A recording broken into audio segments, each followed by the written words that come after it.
अखिलेश यादव को सीबीआई का नोटिस जहां पहुंचा है अवैध खनन केस में पूछताछ के लिए सीबीआई ने बुलाया है। पूछताछ के लिए सीबीआई ने कल का समन भेजा है अखिलेश यादव को। तो एक तरफ जहां पर दिल्ली में हलचल, ईडी की कार्रवाई जगह जगह चलती हुई नजर आ रही। इससे पहले झारखंड में संकट देखने को मिला, लेकिन अब उत्तर प्रदेश तक इसकी आज पहुंची है। और यह आज अखिलेश यादव तक, जब अवैध खनन मामले में पूछताछ सीबीआई करेगी। सीबीआई की तरफ से समन जा चुका है अखिलेश यादव को और कल का वक्त दिया गया है। सपा प्रमुख अखिलेश यादव को अवैध खनन मामले में पूछताछ के लिए बुलाया गया है। इस पर और ज्यादा जानकारी के लिए सीधा रुख करेंगे एहतेशाम सिद्दीकी इस वक्त जुड़ चुके हैं और ज्यादा जानकारी के साथ। एहतेशाम, जरा डिटेल्स दीजिए अवैध खनन का यह पूरा मामला और किस तरीके से मुश्किलात बढ़ाता हुआ सपा प्रमुख अखिलेश यादव।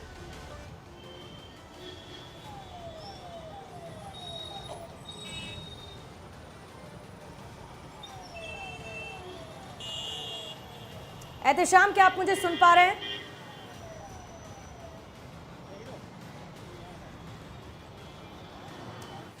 एहतेशाम के पास लौटेंगे इस खबर पर और ज्यादा डिटेल्स के साथ, लेकिन सीबीआई का शिकंजा अब कसता जा रहा है और अखिलेश यादव को समन भेज दिया गया है। अवैध खनन का यह पूरा मामला माइनिंग केस में जिसमें पूछताछ की जाएगी और 160 सीआरपीसी के तहत यह समन अखिलेश यादव को भेजा गया है। अखिलेश यादव को 29 फरवरी यानी कल के दिन पूछताछ के लिए बुलाया गया है और इस मामले में बतौर गवाह के तौर पर पूछताछ के लिए शामिल होने के लिए सीबीआई ने भेजा है। यानी बतौर गवाह के तौर पर अखिलेश यादव इसमें शामिल होंगे और सीबीआई पूछताछ करेगी अखिलेश यादव से।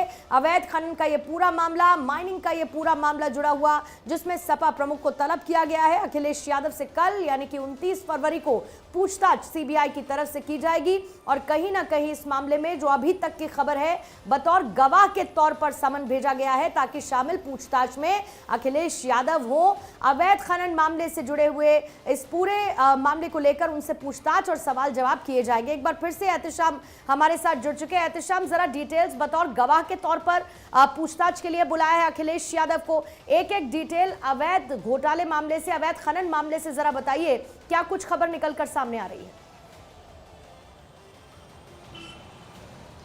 देखिए, सीबीआई की तरफ से 160 सीआरपीसी के तहत एक सम्मन आया है उत्तर प्रदेश के पूर्व मुख्यमंत्री अखिलेश यादव के पास। सीबीआई ने अखिलेश यादव को खनन घोटाले में बतौर गवाह बुलाया है और कुछ मामलों में उनसे पूछताछ करनी है।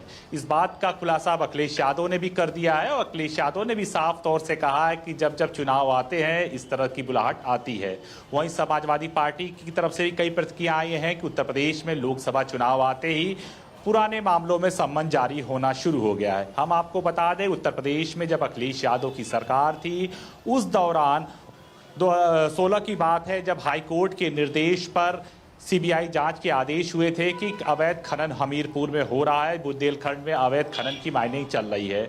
सीबीआई ने जब केस को टेक ओवर किया था तो तकरीबन हम आपको बता दें 2019 में कई जगहों पे छापेमारी हुई थी, जिसमें भारी मात्रा में कैश, ज्वेलरी बरामद हुई थी। कई लोग के ऊपर शक की निगाहें थी।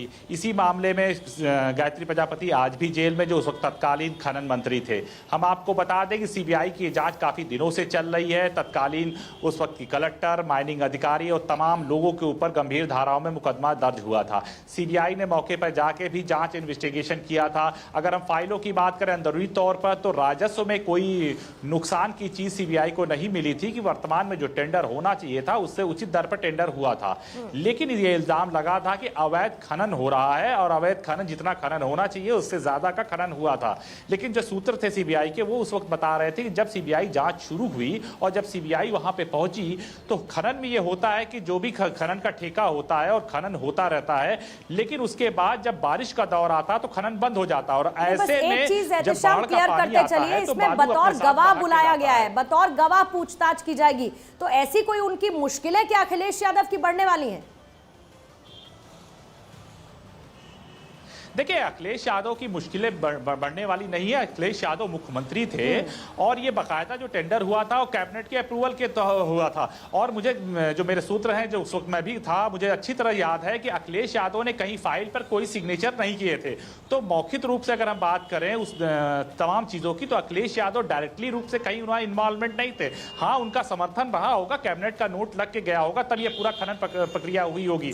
उसी सिलसिले में कुछ ऐसी चीजें हैं वो जिसको वो पूछना चाहती है। वैसे जानकार सूत्रों का कहना है कि ये सम्मन पहले भी आ सकता था और पहले भी पूछताछ के लिए बुलाया जा सकता है, लेकिन अब अखिलेश यादव के ऊपर डिपेंड है कि वो कल दिल्ली जाते हैं या नहीं जाते हैं, या सम्मन के उपलक्ष्य में उनकी तरफ से कोई जवाब जाता है। लेकिन इतना साफ है कि सम्मन को लेकर समाजवादी पार्टी कतई परेशान नहीं हो रही, बल्कि सम्मन को लेकर वो इसे चुनावी मुद्दा बनाने जा रही है और कहीं ना कहीं वो कांग्रेस के साथ मिलकर इस बात को तमाम विपक्षी पार्टियों को दिखाना चाहती है। ठीक है, जाहिर है यही किया भी जाएगा, हर एक सियासी पार्टी यही कर रही है। एहतशाम, बहुत बहुत शुक्रिया फिलहाल इस तमाम जानकारी के लिए। इसी बीच कांग्रेस नेता विक्रमादित्य का बड़ा स्टेटमेंट, हिमाचल से बीजेपी में जाने की बात को अफवाह उन्होंने बताया है।